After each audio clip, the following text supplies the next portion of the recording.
Grenade good! Grenade good! Grenade good!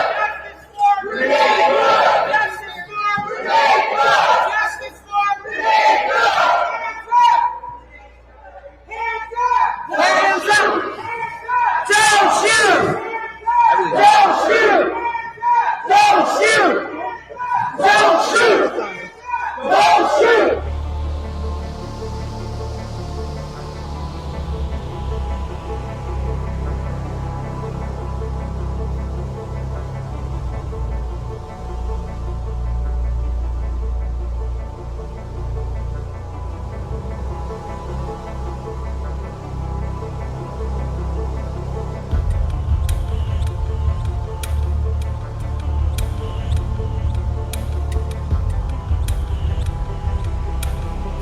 This is the beginning of what's going to happen here. When you violate people's due process, when you pull people off the street, you start dragging them and hurting them and not abiding by the Constitution, when you start doing all of that, people get upset and angry.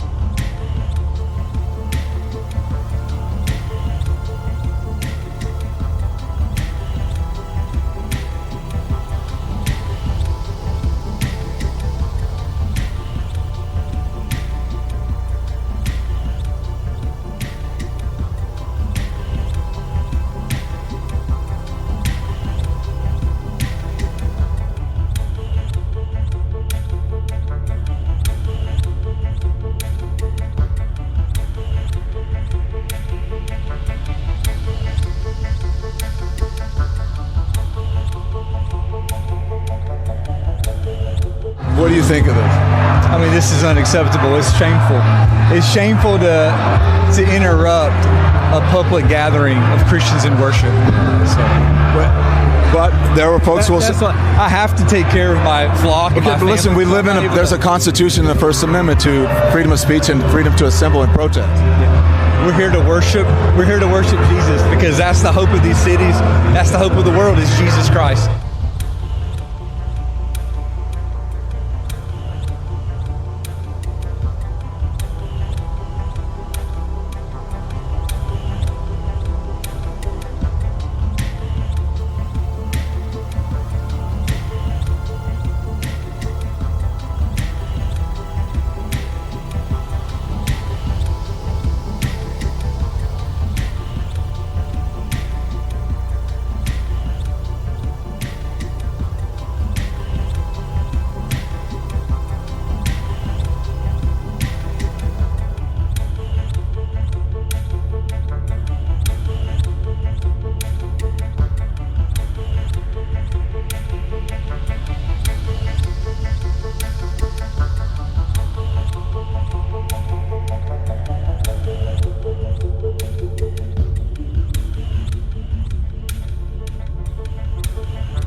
Well, 1,500 American soldiers have been ordered by the Pentagon to prepare for possible deployment to Minnesota.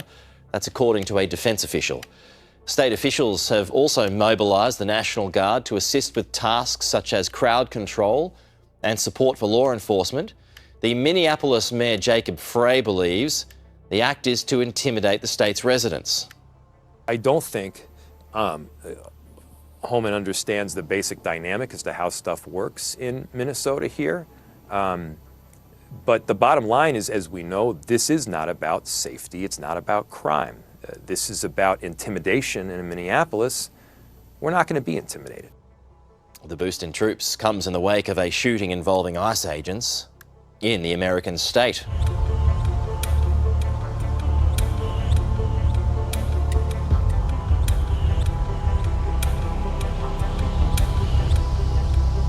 Well, as anti-ICE protests continue across the US, protesters have been given some protection through the federal court.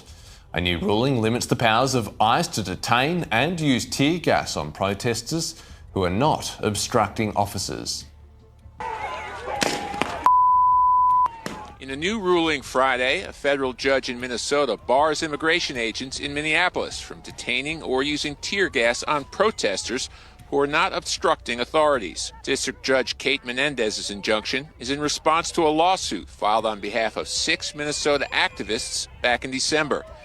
Minnesota's Attorney General thanked those activists, writing on X, quote, "This preliminary win matters for every Minnesotan, exercising their constitutional right to peaceful protest and witness." With the latest ruling, federal authorities are blocked from detaining those peacefully protesting or safely following officers at a, quote, "appropriate distance," unless there's reasonable suspicion that they are obstructing or interfering with agents. Critics argue that officers also need to be protected from, quote, "dangerous rioters." What we've seen from a lot of these agitators and violent offenders is that they're spitting on our law enforcement, they're weaponizing their vehicles against our law enforcement, they're hitting, pushing, shoving. As anti-ICE demonstrations continue nationwide, state authorities are urging the public to keep protests peaceful. Any actions that harm people, destroy property, or jeopardize public safety will not be tolerated. Demonstrations must remain safe. Critics of the judge's decision say it's an attempt to micromanage ICE's actions.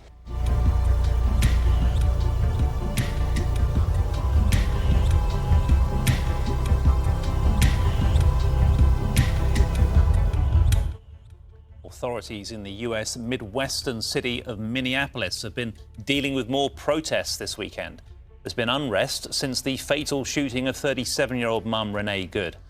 Meanwhile, the Trump administration is beginning investigations into the Minnesota governor, Tim Walz, and the Minneapolis mayor over alleged obstruction of federal law enforcement. In Minneapolis, federal agents clashed with protesters once again Friday, including when one protester in an animal mask danced in the street outside of the Whipple Federal Building, which has become ground zero for anti-ICE protests in the city. Federal agents quickly approached that person and forced them to the ground. When we think about where the chaos is coming from, who is creating these violent environments, those are ICE agents. That's Border Patrol. Local leaders are placing the blame for the current climate in the state on the Trump administration. What we're seeing on our streets is unnecessary abuses of force. This is an invasion for the sake of creating chaos by our own federal government to interrupt the daily lives of tens of thousands of people. State and local law enforcement agencies are already preparing for planned demonstrations slated for the weekend ahead, urging the community to remain calm and ramping up police presence. While peaceful expression is protected, any actions that harm people, destroy property, or jeopardize public safety will not be tolerated.